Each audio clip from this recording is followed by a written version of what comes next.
हाय, आपके साथ मैं हूं Surbhi Sharma. India TV YouTube channel subscribe करिए, बेल आइकन दबाएं। केंद्र सरकार ने राज्यों में वैक्सीनेशन का रिव्यू किया। राज्यों में टीकाकरण में तेजी लाने पर जोर दिया। देश में 130 दिनों में 20 करोड़ लोगों को लगी वैक्सीन। 20 करोड़ लोगों को वैक्सीन लगाने वाला दूसरा देश बना भारत। राज्यों में वैक्सीन की बर्बादी 1% से भी कम करने की अपील। वैक्सीन वेस्टेज में झारखंड, छत्तीसगढ़, तमिलनाडु, जम्मू कश्मीर, मध्य प्रदेश का नाम। वैक्सीन वेस्टेज पर छत्तीसगढ़ के स्वास्थ्य विभाग का बयान। स्वास्थ्य मंत्रालय के पास गलत आंकड़े। झारखंड सीएमओ ने भी आंकड़ों पर उठाए सवाल। कहा राज्य में सिर्फ 4% वेस्टेज। कोविन पर अपडेट नहीं हुए सही आंकड़े। स्पुतनिक वी की सप्लाई पर बोले केजरीवाल। कहा दिल्ली को मिलेगी स्पुतनिक वी। वैक्सीन की मात्रा को लेकर चर्चा जारी। वैक्सीनेशन पर बोले केजरीवाल। दिल्ली में वैक्सीन की कमी, 4 दिनों से बंद है 18+ वाले वैक्सीन सेंटर।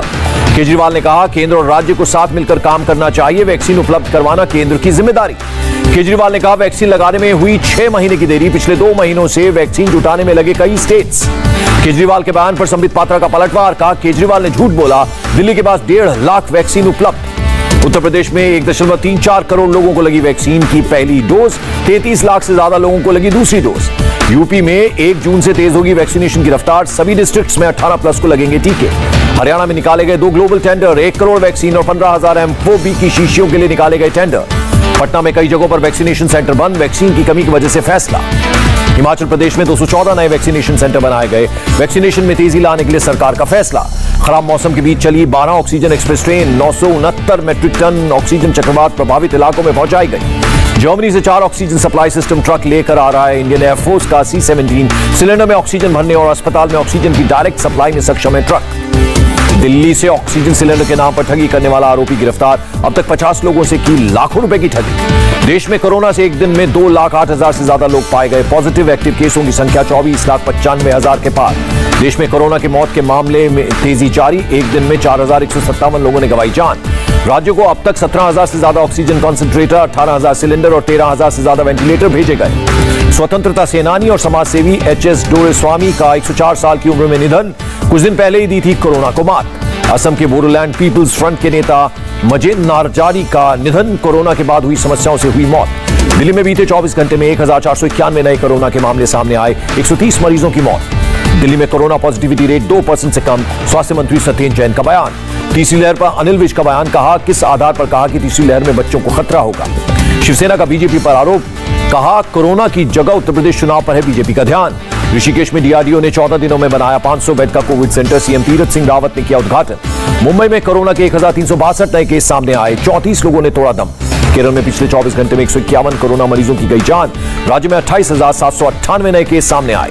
आंध्र प्रदेश में कोरोना के 18,285 नए मामले सामने आए। 24 घंटे में 99 मरीजों की मौत।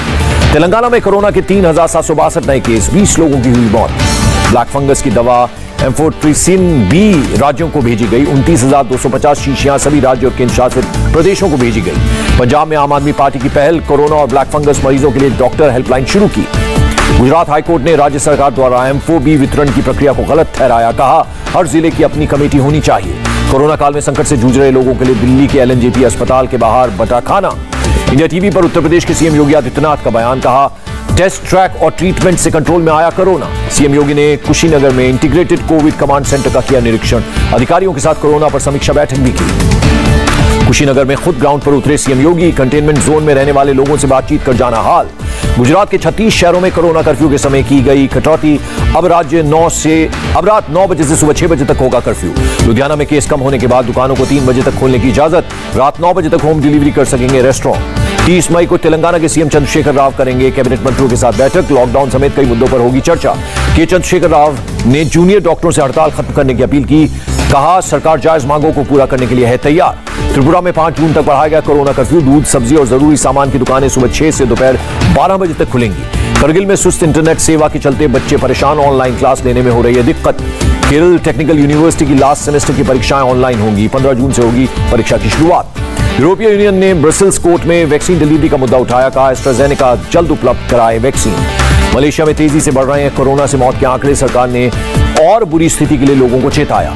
ओमान में पुलिस ने प्रदर्शनकारियों पर छोड़े आंसू गैस के गोले। कोरोना की वजह से नौकरी जाने और अर्थव्यवस्था की खराब हालत को लेकर प्रदर्शन। और कोरोना महामारी का दुनिया भर में टूरिज्म पर पड़ा बुरा प्रभाव। पिछले साल 62 मिलियन लोगों की गई नौकरी।